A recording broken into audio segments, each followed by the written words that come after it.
Hey, supers, welcome back to another Shark Tank Tank Tales. This time I got Peter Solimine? Yeah, whatever. Solimine. I was going to butcher it anyway. So, of Beulr from Shark Tank season 13, episode 5, was it? Yeah, It was yeah. 5. Yes, the numbers are starting to run together.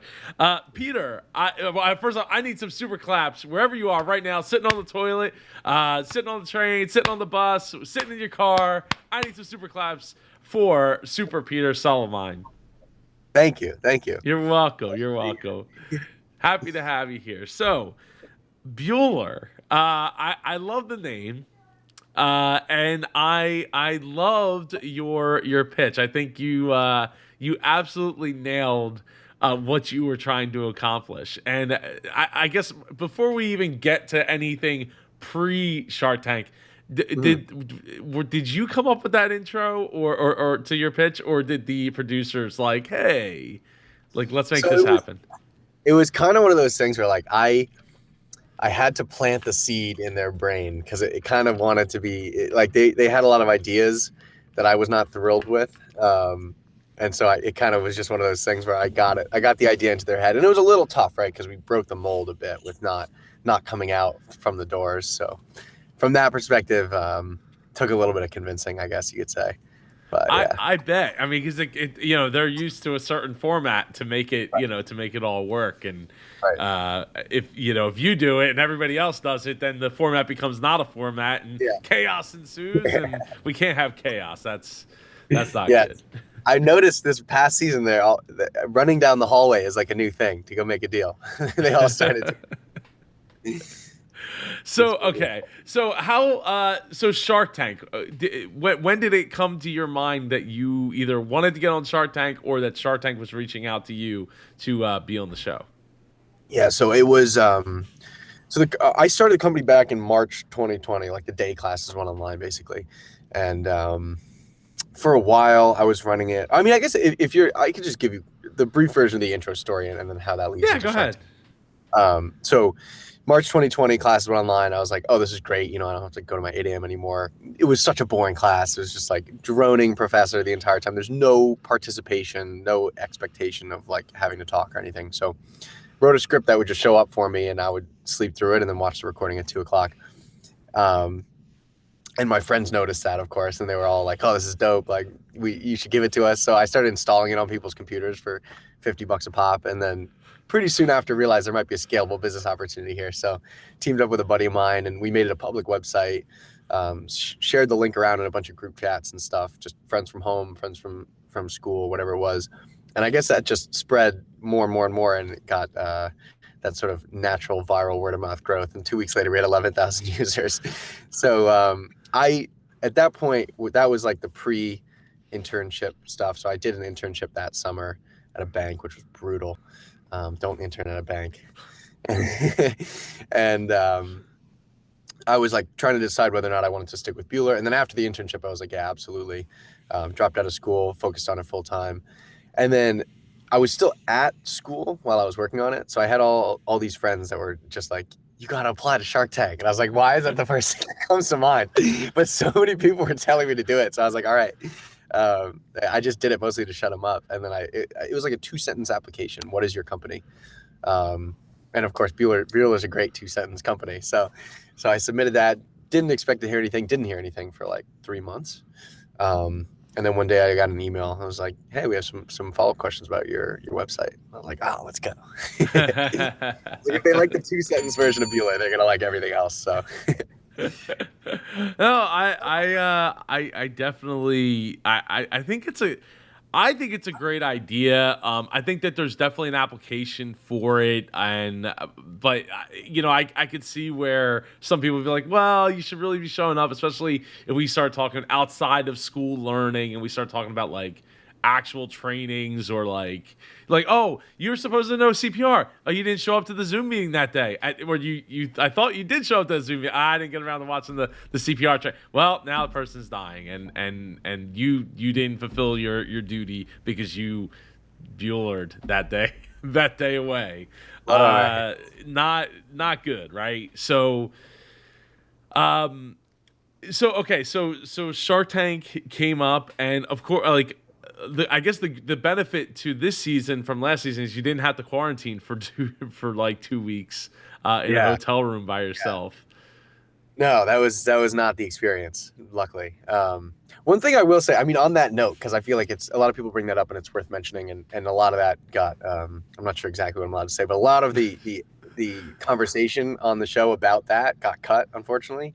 But the way we talk about it is like it's a tool, right? You know, it's if you're selling hammers, like I could go buy a hammer and smash someone over the head with it, right? Like Yes, that's it it's is a a tool. weapon. It is That's a not tool. necessarily what it's meant to do, but like you know, Well, it's a car could be the same way, and so could like literally any glass. What the pint glass in the UK, right? They stopped making them out of glass. They made them out of polycarbonate, I think, because people would wow. smash them over people's heads or like smash them and turn them into like a shiv. So they stopped doing that because I guess because they can't go get their Glock and shoot somebody. Yeah, so that's the thing. I mean, when I was in school, using a calculator was considered cheating, and that's just like, you know, it's a weird kind of situation there. But I Yeah, totally we see. never would have computers in our pockets Yeah, at the ready at any given time. access to all the world's information in your pocket. But yeah, on the actual Shark Tank front though, it was cool. They flew me down. I was in San Francisco at the time, so after all of that early stuff, I really didn't know anything about startups at that time. So I was still living in New Orleans and kind of just working from my computer. I had a desk set up and was just really focused on building the product, which was great, obviously. But there's so much more, as I know now, that goes into actually running a business than just building a product.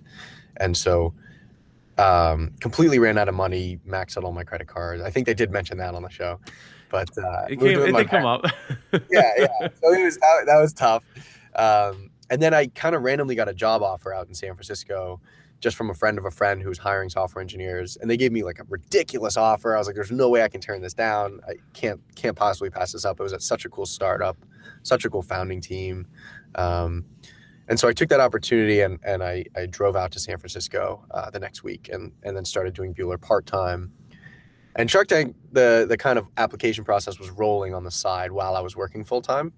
And so as it finally came up, I was in San Francisco. This was in July. I actually filmed on my birthday, and I forgot to say that, which Oh, was so jeez. sad. It was my 23rd birthday, but they flew me Oh. down from San Francisco to LA, and they gave me a hotel and everything. It was an awesome experience. You know, if you had said it, somebody in the comments would have been like, "Oh, he's just like pandering for for a deal here." So, give me a deal. It's my birthday. Uh, Yeah, yeah. but that no, that is a cool. I mean, that's an unforgettable experience on a Oh, unforgettable day. That's awesome. oh, yeah. Great birthday present for sure. Yeah. So let's talk. So you get into the tank, right? And you nailed your presentation. How did you? What was your process of rehearsing for that?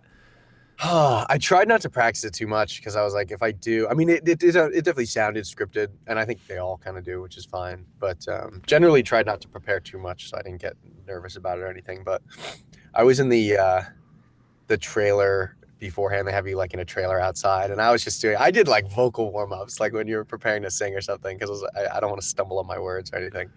That was kind of my prep. And then I was just playing a bunch of music and like dancing around. I was just like, I just have to be in a good mood. So that was kind of the goal. No, I love I totally agree. The dancing, the singing, the listening to loud music, pumping yourself up, getting really fired up. I think can dampen the nerves of the situation that you're about to walk into. Yeah. And I have absolutely more than once, like on the regular, actually used that to be able to accomplish public speaking and stuff like that. Like I told my wife once, I was like, I still get nervous when I got to go and do like a talk, and she's like, no, you don't get nervous or anything. I'm like, no, I do because um and this would be the same in your mostly the same in your case. If you're preparing a speech, right, and you have a slideshow, the jokes that you have are the jokes that are corresponding to what's on the slide. In my case, I write my slides, I create my slides in a way that is the way I want to deliver it. And if it's not hitting with the people that I'm speaking to, I can't. I'm also a DJ, so you just Oh, no you way. change the song, right? You change the song, you change the vibe, the format, Yeah. and the mood, but you can't do that when you like. I can't be like, oh, hold on, let me get my laptop out and start changing slides and changing the gifs that are playing or the jokes or all of that stuff. You're kind of locked into a certain point there, and it to me that's more nervousness than just being able to speak off the top of my head and maybe sound dumb. Say dumb things sometimes. I can't do math. Somebody in the comments the other day was like, you couldn't do 15,000 times 30, I think it was. And I was like, yeah, when you write it out, of course I get it's $450,000. But in the moment while I'm controlling the play button, when I'm speaking to the camera and everything's done in real time, sometimes counting the zeros might take an extra second that I don't want to spend looking at the camera going, oh yeah, it's $450,000. Like you Thank just God for me to get it wrong. That's why well, we have the. right. So I just bailed on it. I was like, all right, you know what? We're just gonna move on. It's like it's a lot, but I'd rather come off as being genuine than and maybe not being perfect than like, oh well, let me just edit this here so that everyone can think that I'm some math. Like my grandfather was a math whiz, like in his head, like bam, like that, right? And no matter what it was, percentages, anything, but. Well, I grew up in a different time, with computers and stuff, and it's just not. I try to get better, right, every day. Yeah, no, I feel that. I feel that, dude. In the Google slide, the slide deck, I actually once, because I felt the same way, and I had a class presentation once where I was kind of like it could go either way, and depending on how the room feels, I kind of want to like just jump to that slide or go. So I made I didn't finish making it, but I was working on a Google Slides add-on where you can like, depending on which key you press, it jumps you to a different position and Oh, now like that would be lots of great, different. Yeah, like a choose your own adventure. exactly. Ding, Exactly. ding, ding. I want that. I want that. We'll see. Maybe we'll pivot. Yeah, well, it does. I mean, that could be as simple as a Google Chrome plugin. That's just Yeah. like something small and simple. Hopefully, shortcut Yeah, keys. it's not But crazy. Not crazy to build. so you're there. You're giving your pitch. And at that point, when you were going into attack, did you feel confident you were going to get a deal? So I feel like I should be careful what I say here also, but like the goal was I was 1000% going there for publicity. Like it was Most people won't love that answer, Peter, well, but I'm okay with that. And being honest is more important than. yes, but there's two things on that are important. So hear me out. Is I went into it like I have a sick job that I do not want to quit. Like I was working on Beulr for so long, things weren't going the way I thought they were going to. We did start to get all this random traction on the side, like after Shark Tank filmed and before it aired. But I was like, I'd have to, if I take money on the show, I have to quit my job, right? I have to do this full time. This has to be my focus again. For tech products, generally, the valuation is significantly lower on something like Shark Tank or some kind of, because they do a lot of like QVC products or physical e-commerce kind of stuff. Whereas SaaS valuations right now are skyrocketing. This is like the best funding market in the history of the world. But what I will say is I went into it like I was like, I will not be upset if I don't make a deal. I'll put it that way. As soon as I started the pitch, I was like, oh, I should totally try to make a deal. And then I absolutely did. And I almost got marked. A lot of it got not included. Yeah. I think I almost got marked. It turned into like a job interview with him. Did not get hired. But it kind of turned into like job interview questions, like what's your specialty, this and that and the other thing.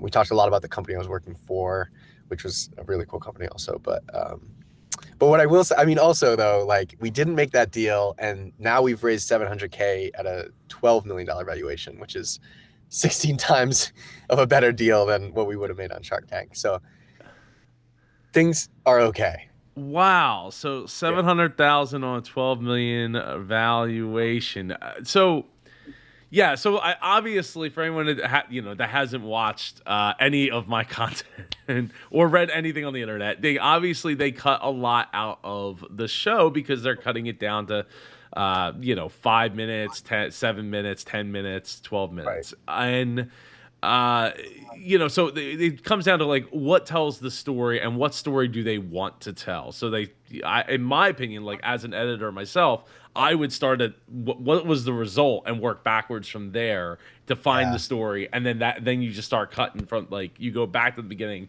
and just make it so that finishes the way that it starts the way it finishes from a story perspective. And I mean, I kind of got the impression that what you're saying that like Mark was, because he was grilling you about like knowing AI and things like that, and I feel like that really maybe was in the different direction than where you are/were or Mhm. intending to head to.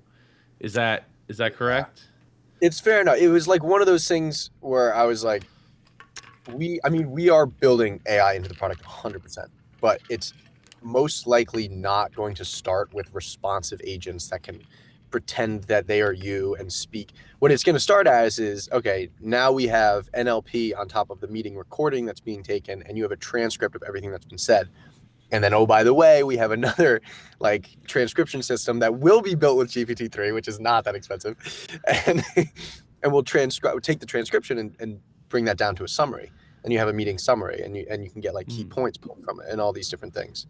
And there's a ton of use cases outside of schools, right? Like sales professionals that have like 50 different sales calls going all the time.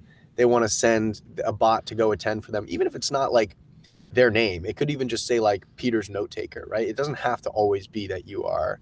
Again, what we're trying to build is like it's dynamic, and a lot of people try to hack and use the product for things it wasn't designed to do, and we pay attention to that because that's where that's when you really start to find a product that people want is they just are like using it for things it wasn't meant to do, and or asking you to build things, and then you get those requests over and over and over again. Yeah, yeah, yeah. So I mean, I think is it a play at that point to sell out to like a bigger company, right? Because like even just fake attending a Zoom call literally could just be a fee. I mean, Zoom. If you've never tried to host a Zoom room, there was 1,000 settings for Zoom to go through. Like that literally could just be another a drop. It's like a drop in a bucket of Mhm. settings that they could add to. It's not like we only keep things in an iPhone, iOS kind of, a toddler could figure it out amount of settings. No, no, it's such a power user kind of thing that you can go into. Yeah, yeah. Yeah, it definitely is. It definitely is. That's one cool thing too is Zoom actually has reached out to us about potentially licensing the product. There you go. Uh, But not necessarily selling out, but licensing the yeah, the yeah, product or something to that effect, and it makes a lot of sense from their perspective, and for your perspective because they have a huge user base that grew exponentially, a year and a half ago.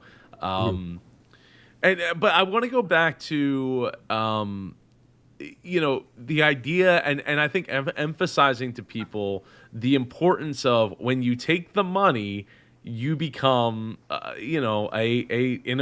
effectively an employee even if you right. own 75% of it or 80% of it or 95% of it. If you're taking somebody else's money, you're taking on that responsibility. Yeah, yeah, yeah. Absolutely, absolutely. And it becomes, I mean, which is don't get me wrong though, it's a fantastic, fantastic opportunity and like a great thing to be doing. You know, to a certain extent, uh, investors in early stage companies expect a very high percentage of them to fail. It's more a matter, I think, of did you give your best effort, right? And like the likelihood that you raise from someone again, like the second time around, if we took Mark's money, if he had offered it and we took his money and it failed, and then I had another idea, it'd be less likely for Mark to invest, realistically. But like so long as it's a best effort thing, I mean, even if it goes under, um, you know, but it is cool because right, you're not only are you, it is a job 100%, And I feel like 90% of what I do is just making sure that I'm not blocking other people on the team from doing what they need to do and just like enabling other people to do their jobs, which is I mean, not the most fun job in the world, but also, you know, you do get to create your own journey and build whatever you want. And it's really cool, right? Because like investors, they they're really depending on who. Obviously, we have some really fantastic investors that are great at like helping us define our product and our strategy and our vision. But they're at the end of the day, they're not a boss necessarily. Like they can't tell you what to do, and that's part of the game for sure. Is I mean, all day I get advice from like 50 people every day, and it moves the needle, of course. But like you can't just take everyone's advice because a lot of it is conflicting, and you got to make your own decisions. But very much a job, yeah. Yeah, well, it is, and I think that's well, one thing that people don't quite get is even when you're at the top of a company, like my background is in truck parts and growing up in a the trucking industry, and people would say, "Oh man, like that must be really nice," and it's like, well, oh yeah, when you're at the top of it. The boss is the customers at the bottom of the ladder, right? And you get to the top of the ladder and it starts over. Or if you had investors, they would be at the top. But even at that point, the investors are the employees of the customers. Because if the customers walk away, then there's nothing there for them, right? Right. And one other thing that you said, talking about being an enabler. It's funny you bring that up because I forget it was like forever ago.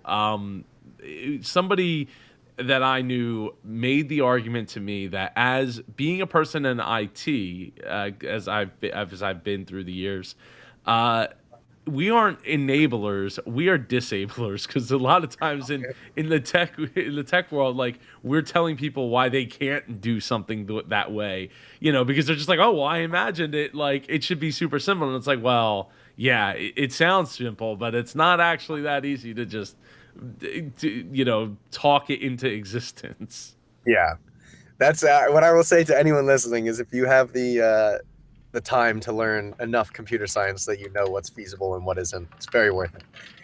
Very worth it. Yeah, it is. And it's like, oh, well, anything's possible. Yeah, if we had enough people, time, and money, sure, like Right. energy, time, and money, anything would be possible. But we as managers, we as tech people have to, discern what we are capable of accomplishing in the time that we have allotted for the Yeah. things that we're trying to accomplish. And so it's just something to always be cognizant of.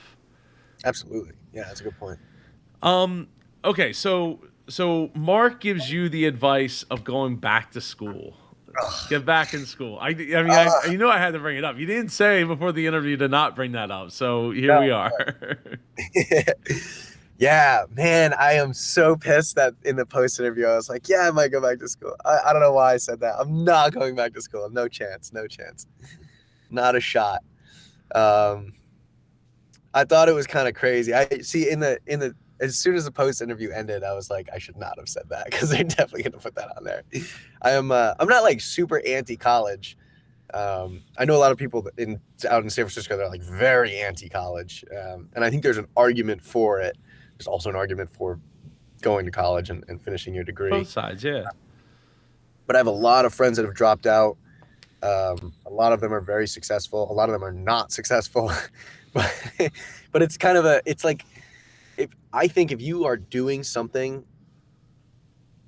and you have an idea about what you want to do, right? Like for all of college, I had no idea what I wanted to do. I had absolutely no idea. And it was this like weight on my shoulders all the time, following me around, trying to find jobs and like, do I want this job or am I just trying to do something? And then actually like for the first time having a feeling of this is awesome. I wake up every day and I'm like, this is so cool. Like how I'm literally building a company to skip meetings. Like that's so dope. Why would I ever do anything else? And I got so much value out of being at Tulane, 100%. Like it's such a great school. I met so many awesome people.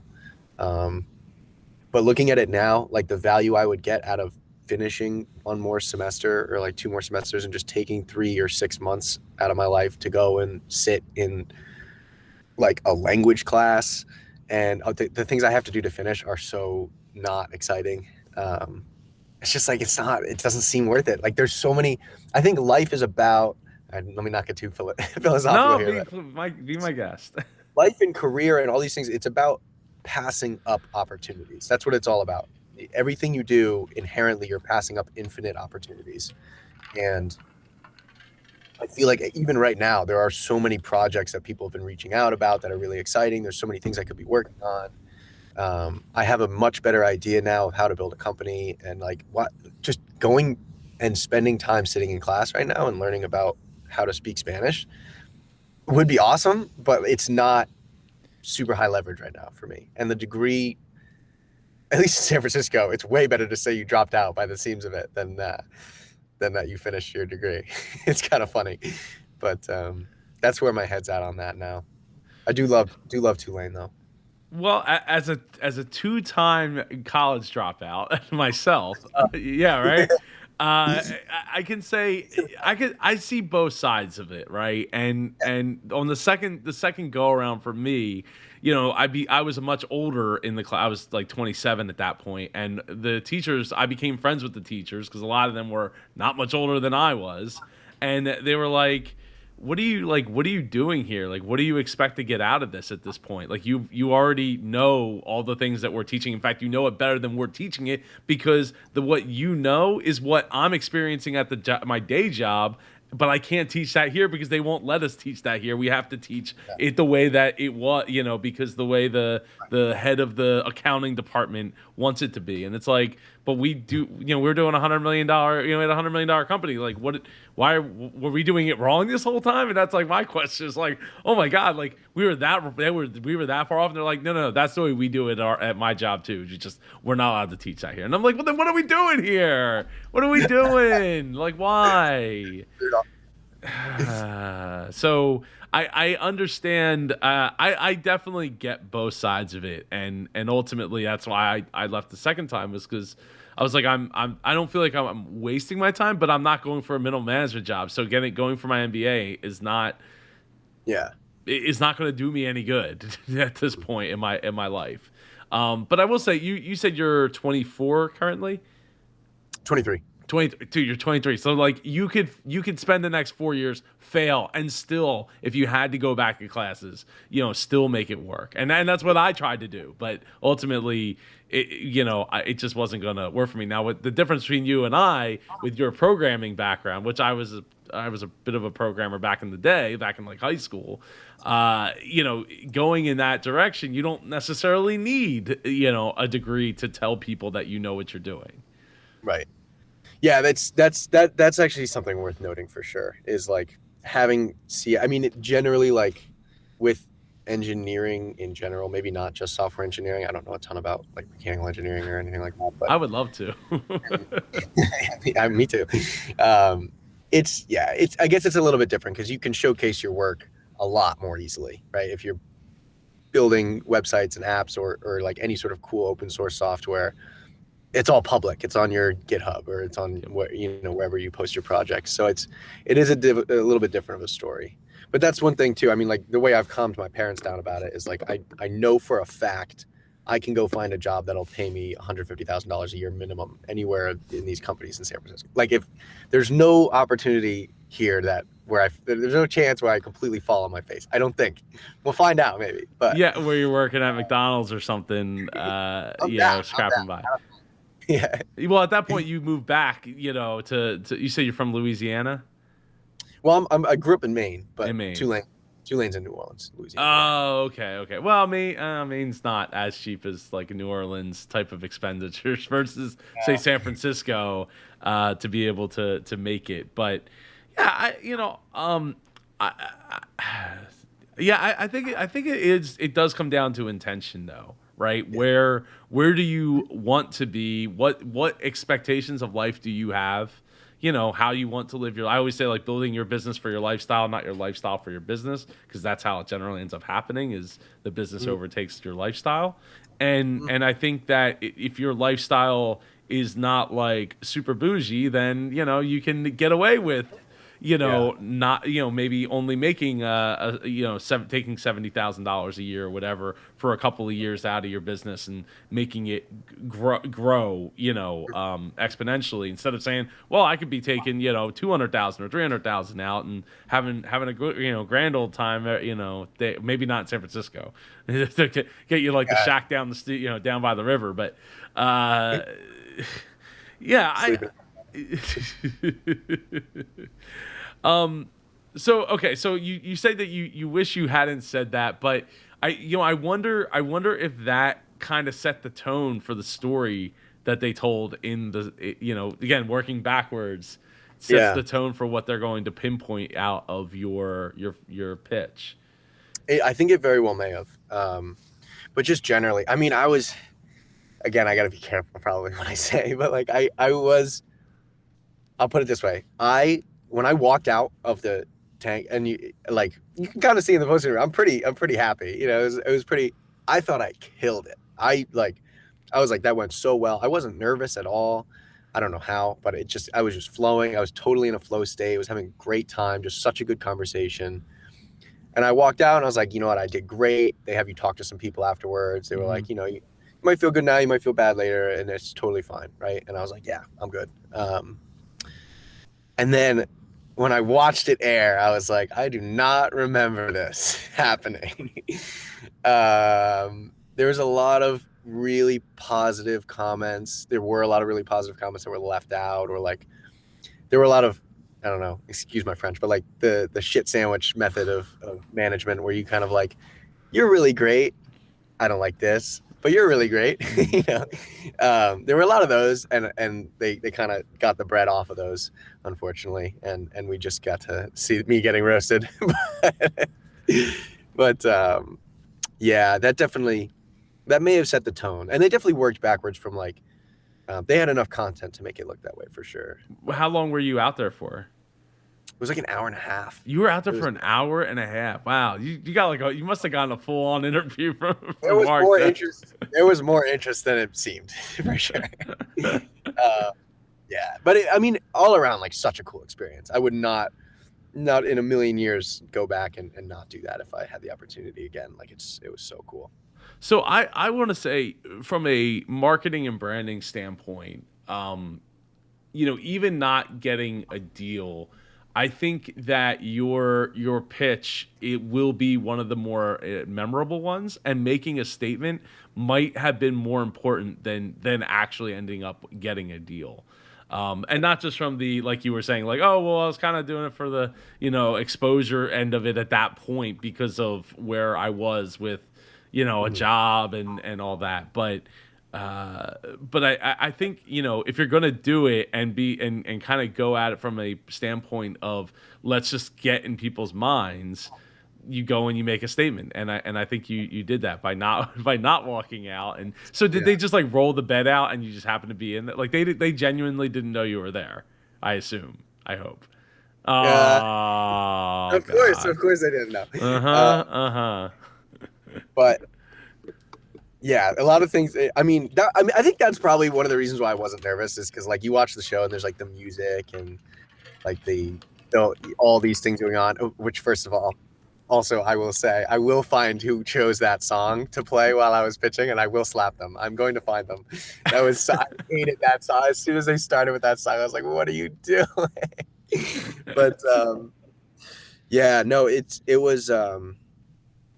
was way more chill in real life, I think, than it looks on TV. And I think that's generally why, like, when I was growing up watching that show, I was like, this is terrifying. Like, how could you possibly?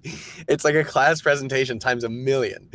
Um, but I think in real life, it's like, there's no music. It's like the director going, a little bit more Yeah. chill. It's kind of like going to what's it called? The Price is Right, where there's like there is no electronics going on. It's somebody like Yeah, behind the game machine, and there's no sound effects and all that. It's very, very different experience. yeah. But really, I mean, so cool though. Like none of that takes away from how awesome it was in real life. It was just slightly less stressful. So, all right, so let's fast forward. So you get back to, I assume, San Francisco, And what's the next step from there? Yeah, it was kind of just back to work. And then a lot of things. So that was going on. We were getting a lot of random sort of like B2B opportunities just landing in our inbox. People who wanted bots on Zoom for other reasons, or like had all these different use cases for what we were building. Um, I had a co-founder reach out who was, ex Google. He was there for 5 years, and all these things were sort of like starting to snowball. And this is while I was working, and so I started to have some conversations with. I didn't know any investors or anything like that, but since I'd been in San Francisco, I had met like one or two angels, angel investors, and so I kind of just pinged a couple people and I was like, hey, I just went on Shark Tank. I think there's a lot of opportunity here. This, and this has happened. Um, is this a deal you'd be interested in? Or like, do you know anyone who might be interested? And that led to, I really only pitched like two people. And then the second came in with a $300,000 check. And then I was like, oh shit, I got to quit my job. So it was tough. It was the coolest company of all time. The CEO is 23 also. And the company's worth $300 million now. When I was there, it was like less than 40 million. But I was the first engineering hire, and the team has grown to like 10, 11 people. It really such a cool company. But Are you not able to say the name of the company, or?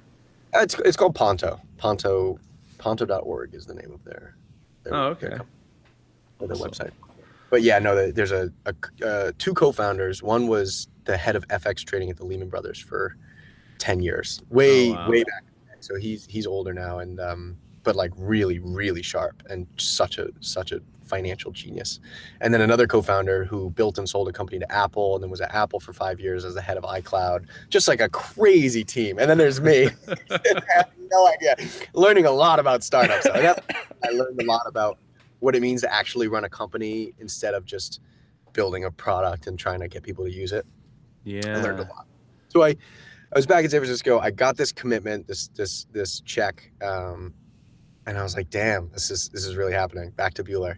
So, didn't put in like kind of I guess it was like a 2-week notice kind of deal. I was obviously super casual because it's a really small company, but my boss was so supportive of it too, which was, he's incredible.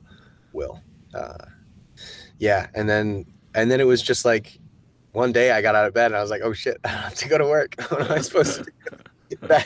back to the grind. Yeah, and then we've recruited a couple people since. So the team's about four now, and then one part-time, so 5, I guess. But yeah. Well, that is awesome. I am curious though. So Mark's advice was like, why not just charge $5 per person? And I feel like my reaction to that in real life was, I did do it incorrect. What I was trying to say is like, why would we ever do that? That makes no sense. Why a one-time payment? Your recurring revenue is so much more valuable. Like, you get people on and you charge them every month. I was like, that's an interesting point. Like, why would we do that? No, I haven't considered that, because I think it just makes so much more sense to be a subscription. That I totally see why I looked stupid with that one, because of the way I said it. But I don't think it's well. Are you saying you felt you looked stupid because on this, yeah, because you, like, as if you didn't think about, because you did mention in the show that, Yeah. and the reason I'm getting to this point now instead of when we were on, while you were on the floor, is because you took money at this point. So I'm somebody's expecting some kind of return on the investment. Yeah. Oh, totally. So we at a certain point we were charging $6.99 a month, and we got up to like $3,000 a month. At the time we were airing, this was in July. So we had, first of all, I had not been working on the product for a little while. We had a super leaky bucket. It was failing all the time. A lot of people canceled their subscriptions, but we had gotten up to $3,000 a month at one point. So when we were airing, I think it was around 1,000. It was hovering around 1,000. And the thing, there are so many different potential ways for us to monetize this. And we collectively as a team came to the decision ahead of the airing that we were not going to charge for it, because it makes a lot more sense to just focus on growth. There's two ways that it could go, right? Like the way we thought about it then. Either we air and we get a ton of traffic, we get a ton of users, um, or we don't. And like if whether or not we charge will definitely affect our ability to get and attain and retain users. And regardless, we'll be in a better position if we have 1 million daily active users. We'll be in a better position to look at all the data, look at all the usage metrics, figure out where exactly we can put a paywall. Like, okay, once someone takes 10 video recordings, there's like a 90% chance that they're going to become a power user. After that 10th recording, they're going to be doing like 100 a month at least. And we know that with X% certainty. 100 a month. Well, I guess No, if you were all doing all Zoom classes or something like that, yeah, then yeah. you know, This is totally yeah, hypothetical. Also, yeah. I'm just Okay, all right, Peter.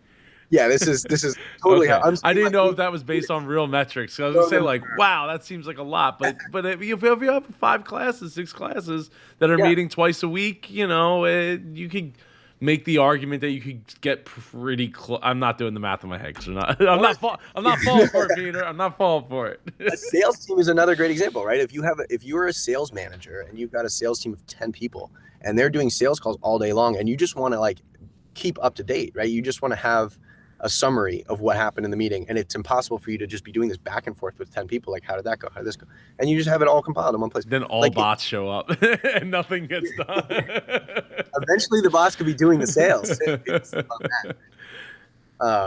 But anyway, so what I was saying is like once we have enough user metrics, we can figure out the highest leverage point to be charging if we choose to charge. There's also, I mean, the fact that we'll be taking, these meeting recordings and then the transcripts. And the way we actually take the recordings is we take the incoming video and audio data from Zoom and then we stitch it together. And because we'll have this NLP on top of the meeting, we're going to have really detailed information about what the meeting's about. And we could stitch really interesting advertisements into, or like really contextually relevant ads into the recordings. So that, I mean, I'm not saying we're going to do that necessarily, but like that's a potential. It is a potential. It sounds very Google-esque to do something. Like, we're gonna give you your email for free, but here's a whole slew of ads to go along with it. Yeah. I don't hate it, but that creates the paywall too of like, hey, we'll get rid of the, you oust those ads and you get it for free, and you'll get it ad free for a monthly fee. And I know in my reaction video, I talked about, just from the school standpoint. And it's like, look, you have new freshmen coming in every single year. I don't know what the number of new freshmen is, but like that alone could be, enough to be recurring revenue. Potentially. I mean, I don't know what your costs are as far as scalability of server usage and stuff like that, but I imagine it's probably not that expensive if you're willing to have people. I mean, expensive for you as a 21, 22-year-old doing it yourself with credit cards, sure, but you add somebody that has money to throw around, and it's a drop in the bucket at the end of the day, right? And the data collection is definitely worth it. And the licensing, I think the licensing is, potentially really big, and easier checks to come in rather than trying to chase everyone. Because as I'm sure you can attest to, Peter, because I've done several subscription businesses in the last 7 years, they are hard.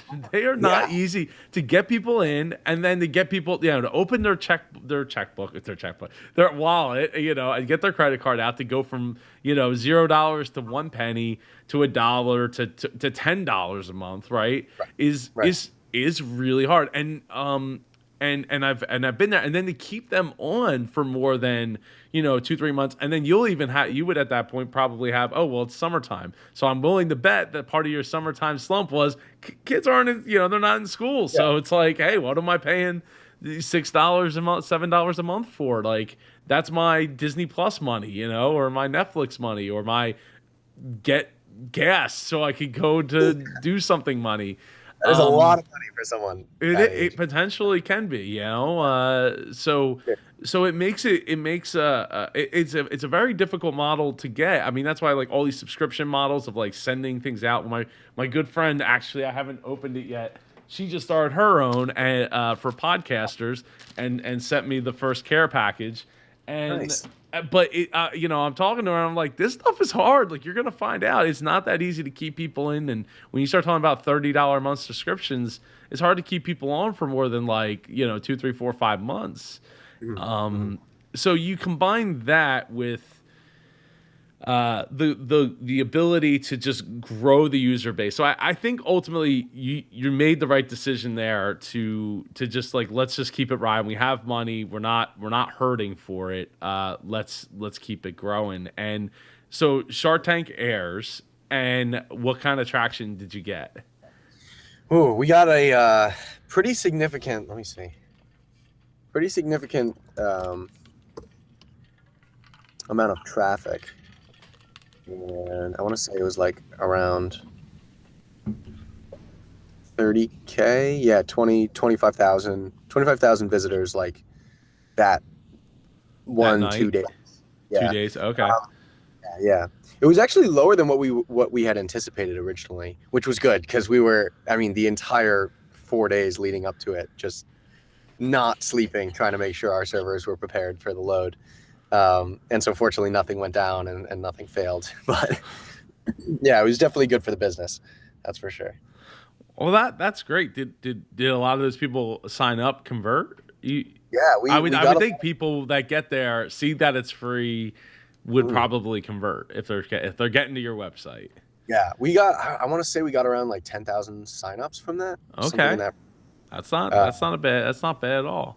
no, it's definitely good. And I mean, the real question will play out over the next month or two, and is like, are these people still here? Are they That's using it? Are they going to keep using are it? we Yeah. right? Because we've had, I mean, historically had a leaky bucket with early signups, and again, that's like part of the issue is that the product was not high functioning, and so it's especially one of those tools where like if this fails on you, you will not use it again.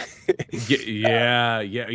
I mean yeah, because then it shows up that you didn't show up to the meeting. Like, Exactly. So we have much more consistent. It's like a 99.99% success rate. We've had a good. couple fail for known reasons that are being solved, and so it's like, all right, we're good.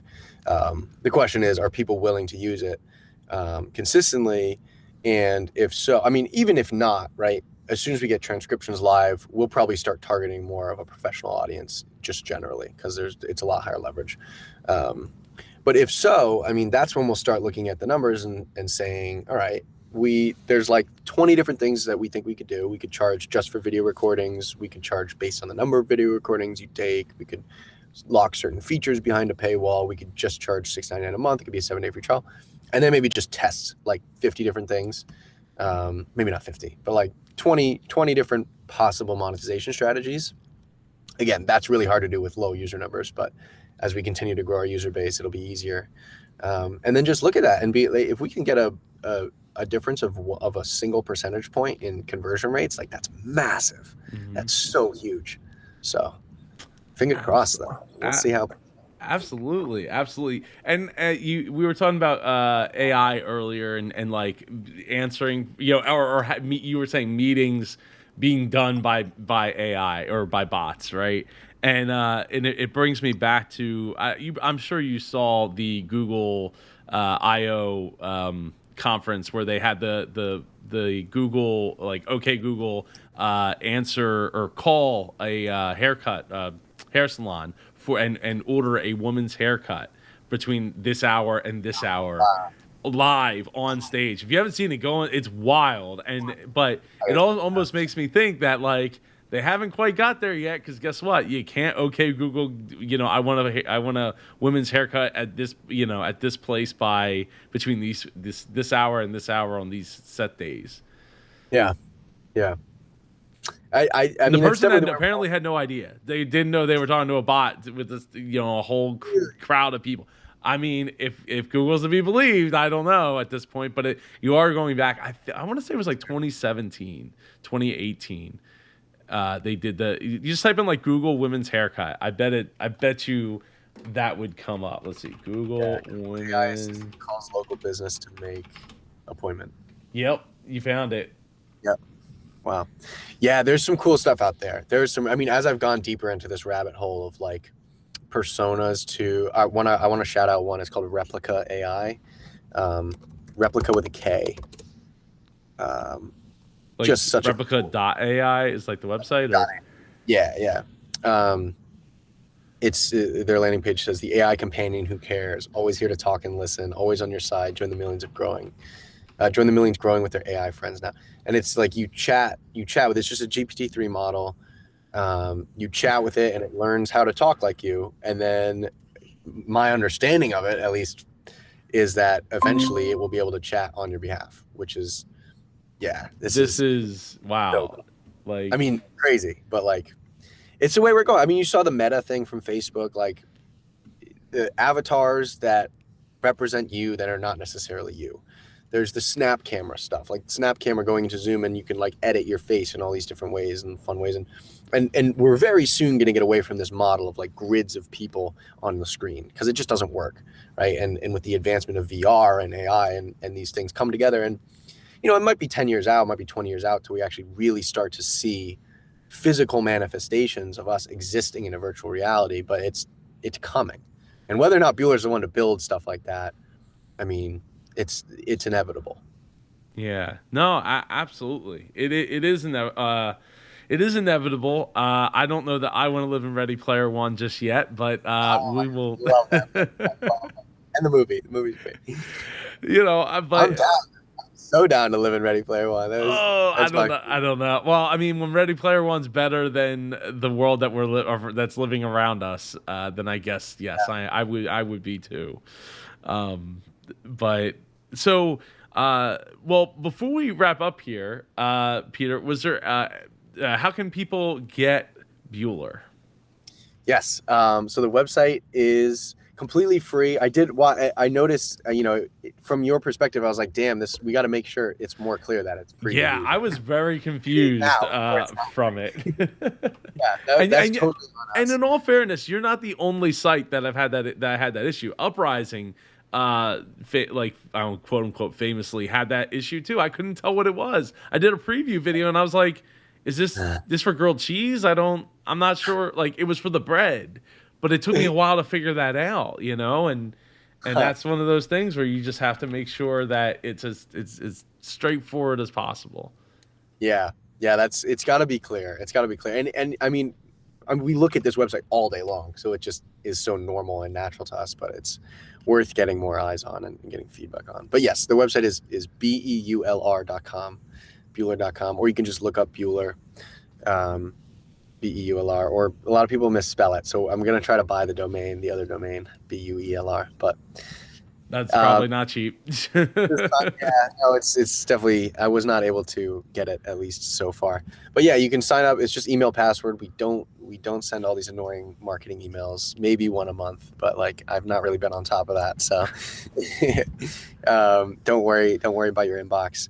It's just sign up and then free to use. Schedule bot, test it out, upload a video. We have a 10 megabyte video upload size right now. We're working on increasing that. So that's around like depending on the quality of your camera, that's like a 3 to 10 second video, but it's enough. If you put it in a meeting, you'll see like it's enough to get the job done. 10 seconds of it's just me sitting there. I feel like I'd be like one of those talking heads on like CNN or any of the news networks. Just like they just sit there and